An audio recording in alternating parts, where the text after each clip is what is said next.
where you can hook up like a tire inflator. This we can hook up our leak down tester to.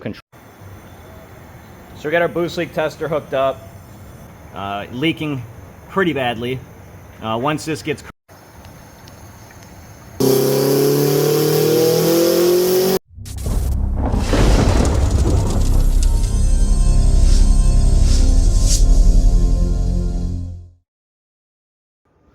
Okay, so I want to do a quick intro on this video, and let me give you a little background and whatnot. This car was originally in here the first time, made pretty decent power, but ultimately I felt like it had some boost leaks. A coupler did blow off, and we had an issue with a vacuum line. Now ultimately, we were supposed to put that coupler back on. It got lost in translation from next door, which I understand, and then the car didn't want to idle with the vacuum situation. So ultimately the customer wasn't happy. He expressed that in an email. Ultimately he did apologize. And I told him, hey, you know, do a boost leak test. I'll put it back on the dyno, no charge. You know, in this situation, I want to keep people happy. I know some people think that certain shop owners are, you know, out to get you or just upset in general. I gladly put it back on, no charge. And ultimately you're going to see too, I did a boost leak test on it because the car is making less power than it made before when it was in here. I'm going to get into that a little bit more in this video. Hope you enjoy. Thanks for watching. Comment, share, like. I think that's it.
So we got our boost leak tester hooked up.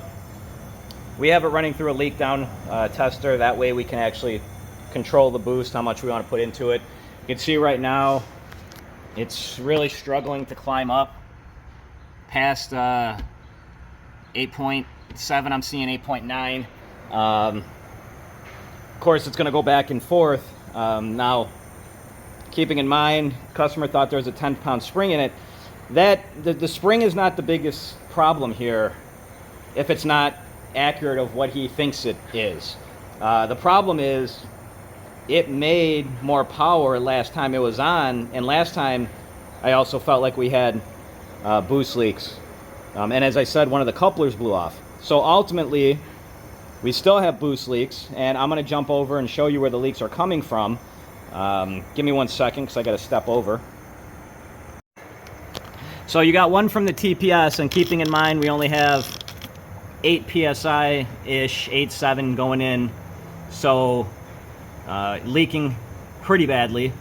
Once this gets corrected too, you know, if we have another weak point, is it going to show through? But the other bigger problem is the wastegate itself, which appears like a no-name brand. And this one, I got to get the bubbles. See, there you go. I got some other videos too that I took. You should never ever see that thing bubbling, and it's not that it's missing the bolt on the top. That's just a separate compartment.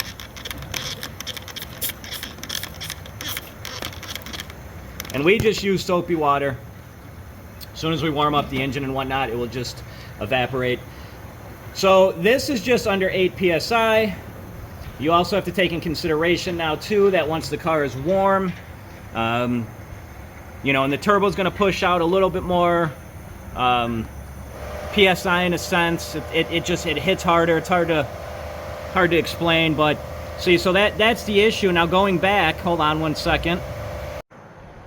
Okay, so before the compressor kicked on, what I was trying to ultimately say and get at was the first time it was here, we had a coupler pop off, as I mentioned.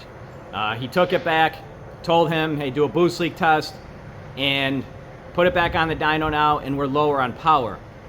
What I ultimately want you guys to think, I'm gonna put a question out there for you. Pause the video if you need a second to kind of think about it.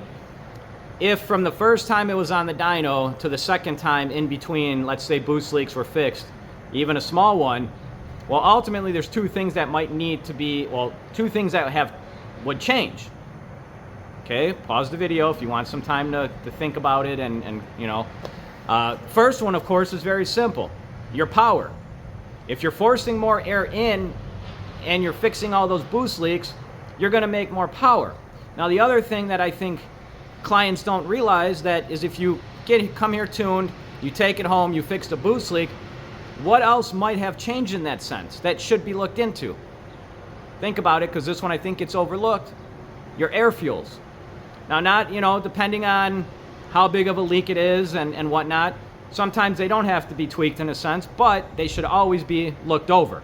You know, I always tell a customer, no matter what, at the end of the day, don't go fixing a boost leak and then just doing pulls blindly.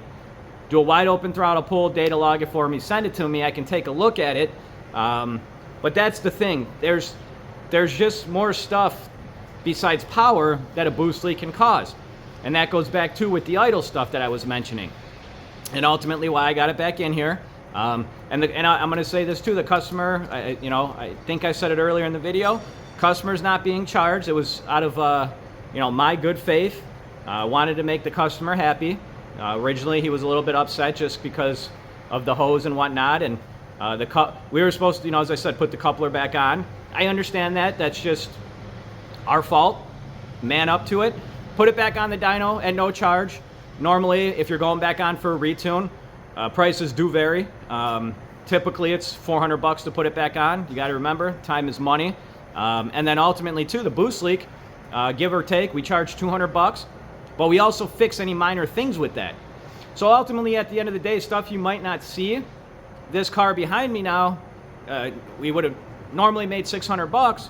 Not trying to make money off of them, because I know also too, I'm saying it, you know, it's the nature of the game, I guess you could say, or business, and mechanics get a bad rep. And don't get me wrong, you know, not all mechanics are out for the good intention of their customer. They're just out to make money. It's never been that way for me over the many years of doing this. Going on 25, or we're at 25. Lost count, getting old, got the gray hairs. But that's the big thing too, though. You know, a boost leak, and depending where that boost leak's coming from, I should say that too, will also play a big effect. You know, if you got a boost leak that's happening after the throttle body, well then you're gonna have also a vacuum leak in a sense that will affect idle once you fix it. So there's just a lot to it. It is highly important, and that's why I'm making this video. Super important to do a boost leak test before you come here.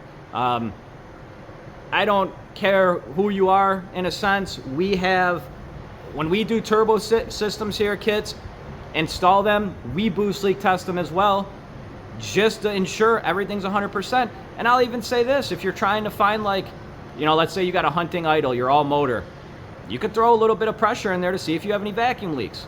My whole thing is knowledge is power, and that's why I'm trying to do these videos for everybody. It's, you know, why on our dyno waiver, we ask if you've done a boost leak test. It's not just, you know, this ain't like school. We're not gonna, you know, ream you out if you haven't done it. That's up to you. but it's really, really important, guys. It truly is, and we're seeing it. Not just this car. We've had a couple turbo setups recently, same exact thing. So I wanted to break out the camera. I'm gonna try to get some more footage here too. I'll show you guys some of the couplers. We make our boost leak tests here. Let me show you guys some stuff. You know, I'm gonna add one more thing as I'm doing my notes, which will get relayed to the customer ultimately. When I pointed out that wastegate, that top fitting, and how it was leaking, you know, if you're not familiar with the wastegate, those two ports, the side port and the top port, are separate. Go look up, I know I'll forget, so I'm not going to say I'll insert a diagram of a wastegate, like an exploded diagram, but go look up how a wastegate is like an exploded diagram and understand that stuff. That's the other thing too, that I personally feel that if you're doing, you know, a turbo system setup, and especially if you're doing it yourself, you should familiarize yourself with what all these parts are doing.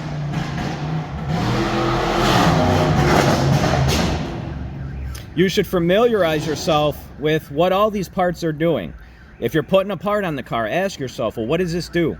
That's going to help you not only understand the system, but ultimately, if you have an issue later on, it might help you address it.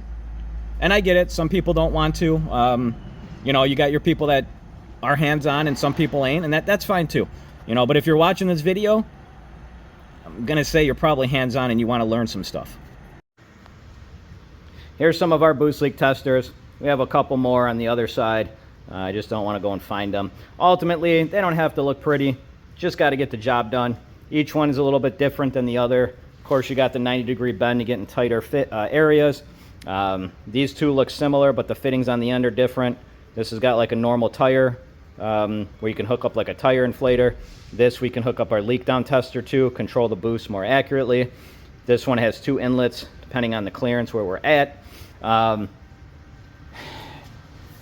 You can piece one together yourself. You can go on Google. I'm sure there's do-it-yourself how-to type stuff. What I will ultimately say too, though, if I didn't say it in this video, boost leak test where you're pressurizing the system is completely different than just a smoke test. Smoke test is, yeah, okay, but it's not going to get the job done ultimately. You want to throw some pressure into your system and check for boost leaks that way. So I'm going to wrap this video up with one final note. If you really can't get my point, boost leak test is very important and should be done. You know, I know it almost feels like when I ask people if they've done a boost leak test, and you know, I get some answers back like, no, I didn't do a boost leak test, but I hear the blow-off valve opening up, or no, I didn't do a boost leak test, but I'm making such and such PSI on the street. You know, as I have said, you're putting all this power, you're putting all this money into making more power. Something so little like a boost leak test should be done. You know, consider your car, consider what you're putting into it, an investment. You want a good starting point. You want the foundation to be solid. And you know, it seems like nowadays more and more people are hands-on, which is great. I love that. But it also leaves more room for error. You're going to see a couple other videos I have coming up where, you know, I have one, the client left something off a wastegate and caused an issue. You're going to see that. But ultimately, there's so much more to, like I said, just besides the power. And at the end of the day, I don't want to waste anyone's time, nor do I want anybody to lose their money because I couldn't finish the tune because of a boost leak. You know, and as I will say, one last thing that I was thinking of, when you do this day in and day out, and you do a lot of the same similar setups, you know how much a car should make. And I tell customers, it's that feeling. You should be making more power. You should be making, let's say, 25 extra horsepower, 40 extra horsepower, 50. It's just that comes with experience. And like I said, at the end of the day, business is business. What some people don't also understand, and there's also that stigma where, you know, certain dynos read lower than others. Let's say I think you're down 50 horsepower and you go to another dyno that reads high, you're instantly making more power even though nothing was changed and addressed.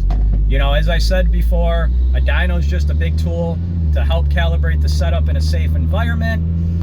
And everything I do is for my clients and customers. And as I said, I want everybody to get the best experience. That's it. You guys want to see me cover anything else? I feel like I can keep going on and on. One other thing too, I just remembered, just because the map sensor is reading a certain PSI does not mean you don't have boost leaks. Consider how small a map sensor opening is, smaller than your pinky. It does not mean just because you're hitting that PSI means you're getting all of that PSI into the engine. With that being said, I really hope you guys enjoyed this video. Take care.